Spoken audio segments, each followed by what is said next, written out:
আসসালামু আলাইকুম।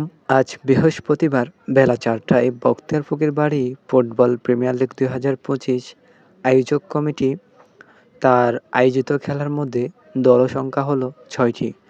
এই ৬টি দলসংখ্যার দলের মাধ্যমেই তাদের টুর্নামেন্টটি আয়োজন করতে চলেছে এবং তারা আজকে ফাইনালে ৬টি দলকে জার্সি প্রদান ও ট্রফি উন্মোচনসহ আগামীকালকের পূর্ব প্রস্তুতি হিসেবে তারা অনেক কাজ করে যাচ্ছেন এবং আমি আশা করি আগামীকালকের টুর্নামেন্টটি সুশৃঙ্খল ও সুন্দরভাবে পরিচালনা হবে এবং আয়োজন কমিটি যথাযথভাবে এখানে তাদের সর্বোচ্চ চেষ্টা করে যাবেন।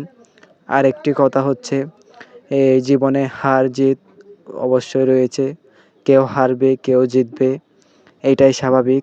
তাই হার-জিতকে মেনে নিয়ে আমাদের প্রত্যেক দলকে সুন্দরভাবে খেলার আহ্বান রইল।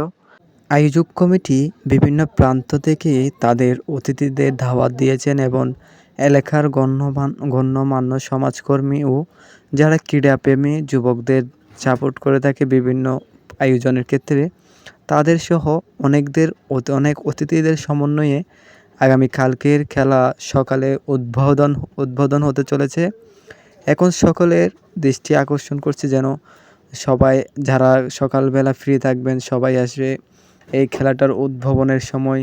এই খেলাটার সৌন্দর্য বৃদ্ধি করবেন এবং খেলাটা দেখে উপভোগ করবেন। আশা করি ভালো লাগবে। পরিশেষে বলা যায় যে এরকম আয়োজনের মাধ্যমে এলাকার ছোট বড় সকলের মাঝে ঐক্যতার সৃষ্টি হয়, যা একটি এলাকার জন্য খুবই গুরুত্বপূর্ণ বিষয়।